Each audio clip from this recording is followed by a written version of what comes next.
Research has linked ultra-processed foods with conditions such as cancer, obesity, and cardiovascular disease, as well as with a higher risk of premature mortality. These foods are prevalent in Western diets, and the Western world has also seen a surge in the incidence of diabetes in recent decades. Are ultra-processed foods and type 2 diabetes linked?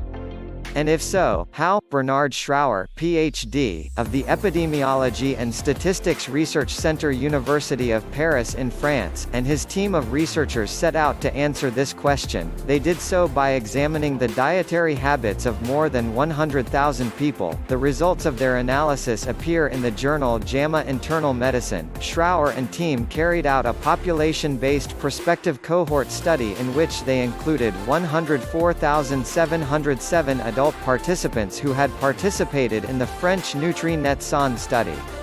Of these participants, 21,800 were men, and 82,907 were women. The Nutri-Net-San study spanned a decade, running from 2009 to 2019. The researchers collected data on the dietary intake of the participants using repeated 24-hour dietary records that asked them about their consumption of about 3,500 different foods. Using the NOVA classification system, the researchers classified the 3,500 food items according to their degree of processing.